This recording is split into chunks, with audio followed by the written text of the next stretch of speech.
Samsung's Galaxy Z Fold3 is here. It's cheaper, more durable, and now supports the S Pen. Hi, I'm MICHAELJOSH, your gadget matchmaker, helping you find the right device to match your needs. Samsung just unveiled the new Galaxy Z Fold3, and because earlier this week I got some time to play with the device, I'm here to tell you all about it. This is our Samsung Galaxy Z Fold3 hands-on.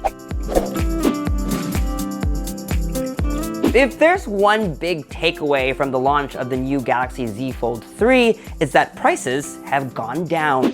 From last year's Z Fold 2 launch price of $2,000, the new Fold 3 starts at $1,800. I know, it's still a lot to pay for a smartphone, but it's a good indication that this bleeding edge tech will one day make its way to even more affordable price points. Of course, there's more to the story. From a tech innovation standpoint, there are two big takeaways that you should remember. One, when opened up, at first glance, the Fold 3 doesn't seem to have a punch hole for its selfie camera. But if you look closely, there's one hidden underneath the display. Now, this is the first time we're seeing an under-display camera in any Samsung smartphone, and how this works is that there are actually a few missing pixels above the display for the camera to kind of peep through, and then AI is used to kind of fill in the missing pixels. On paper, the specs of this camera are inferior to last year's model, but given that there's still a selfie camera up front, it shouldn't be much of an issue unless you video call a lot. Actually, when the screen is a bright white, you can actually notice the pixels being filled in around where the camera is supposed to be. And when you're watching a YouTube video, it's not as obvious. And from some angles, you wouldn't even know that there's a camera hidden underneath the display. Now, I can't say for sure how better or worse this camera is. You'll have to wait for my review. I will definitely let you know, but I just wanted to say that I'm glad the technology is here, and I can't really think of a better device for this to be implemented on. One, this isn't a selfie camera that you would use as much, and when you use a Fold in tablet mode, you get a fully uninterrupted experience. Which is the dream, really, the holy grail for any smartphone. More on what you can do with the Fold 3's big display later, but first, this next big feature is something we all knew was inevitable. This device now supports the S Pen.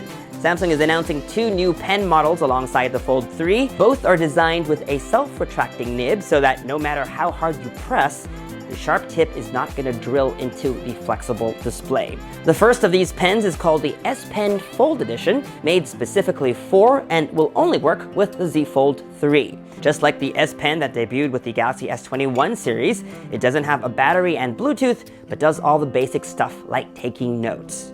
Which, to be honest, is all you really need. You can buy the S Pen Fold Edition separately for $49.99, or with a case that has a slot to store the S Pen, that one is $79.99. Then there's the S Pen Pro, which retails for $99.99, backwards compatible with all Samsung devices that support the S Pen, but also with Bluetooth, so all those wand-like air gestures are supported too. This pen is thicker and more pen-like, and it's got onboard memory so that you can copy something off one device and paste it on another Samsung device. Both S Pens will deliver 9 milliseconds of latency, which is the fastest in the industry, at par with the Note 20 Ultra and the iPad Pro. This just means that there's going to be hardly any visible delay from drawing a stroke and that stroke appearing on your screen. At first glance, there's nothing intrinsically different between the Fold 2 and the Fold 3. Of course, the Fold 3 now comes in three colors: Phantom Green, Phantom Silver, and Phantom Black. I'm definitely eyeing the green one. The black one is cool too, an improvement over last year, offering a matte black versus the glossy finish on the back of the Fold 2, which I immediately covered up with a leather case. It's Gorilla Glass Victus on both sides, by the way. The Fold 3 is also roughly the same size as the Fold 2, but in the hands, it feels thinner and lighter. When folded shut, the gap is not very different from last year, and definitely not as small as the Mate X2.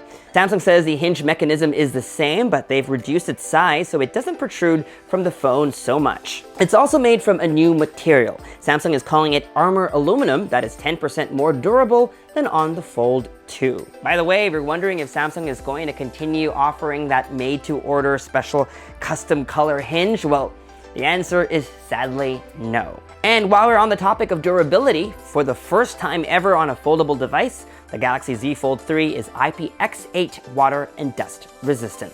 Samsung says water can still get in the device, they've just made sure to give it a water-resistant coating. That said, because water damage is not covered by warranty, I still wouldn't recommend taking it swimming or doing underwater photography. Both the cover display and the inner display on the Z Fold 3 are still the same size as on the Fold 2. So outside, you get a 6.2-inch cover display, and when in tablet mode, a 7.6-inch main display. Two important changes though. Both screens now have a 120Hz panel, so you get buttery smooth scrolling no matter how you choose to use your phone. More importantly, and this was a main pain point for early adopters, the plastic top layer of the display that sits below the screen protector is made of a completely different kind of plastic that is more stretchable. Samsung says it's 80% more durable, and they're promising 200,000 folds, or about 100 folds a day, for 5 years.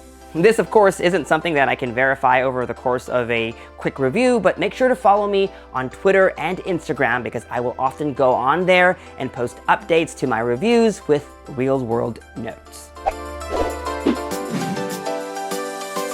One of my problems with folding devices is that Android isn't really optimized for devices with unconventional form factors.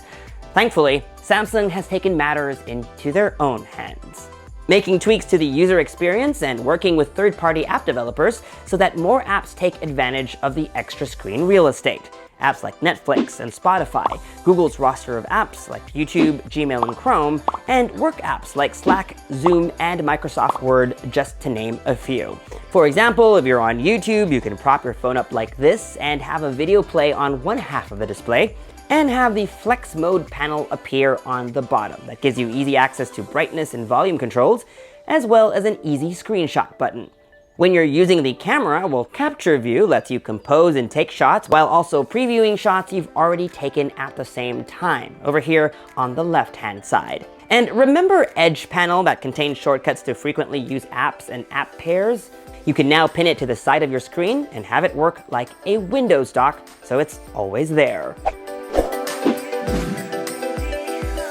On the camera front, nothing has changed from last year. On paper, the Z Fold 3 has the same camera system, but thanks to software improvements, photos theoretically should be better.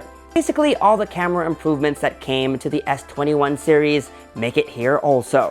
On its backside, there's a 12-megapixel ultra-wide camera, a 12-megapixel wide camera, and a 12-megapixel telephoto camera with 2x zoom. Aesthetically, the camera bump isn't as big either. I know you'll want to see camera samples, so make sure you're subscribed to this YouTube channel with the bell icon pressed so that you get notified as soon as we post our review video. Inside, there's a 4-megapixel under-display camera, and up front, a 10-megapixel cover camera. As to be expected, the Galaxy Z Fold 3 is powered by Qualcomm's top-of-the-line Snapdragon 888. It comes with only one RAM offering, 12 gigabytes. Here in the US, you can get it with either 256 gigabytes or 512 gigabyte storage options. One area where on paper last year's phone was better is that this year's model has 4,400 milliamp hours of battery, which is 100 less than last year. Samsung says this was meant to accommodate the phone's slightly smaller profile, but no worries, thanks to its 5nm processor, they expect battery life to be roughly the same. And if you're wondering, there's also no charger included in the box this year. But if you have one, the phone supports Samsung's 25-watt USB-C charger. The Galaxy Z Fold 3 starts at $1,799.99 for the 256 gigabyte model, and just under $1,900 if you want 512 gigabytes of storage. Pre-orders begin on August 11th. The device goes on sale August 27th. Of course, if you pre-order there, Samsung is offering perks including a $200 Samsung.com credit that you can put towards a future purchase. Here's what pricing is like in Southeast Asia.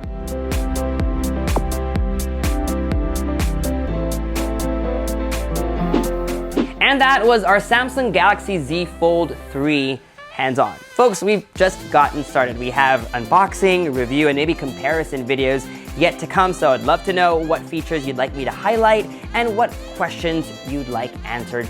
Sound off in the comments section below. And as always, subscribe to this YouTube channel and make sure that you hit that bell icon so that you get notified as soon as we upload. Follow me on social media for all the behind-the-scenes fun stuff, including some sample photos and tidbits as I learn about these new devices. And as always, make GadgetMatch.com your daily habit. Till the next video, I'm MICHAELJOSH. Thanks for dropping by.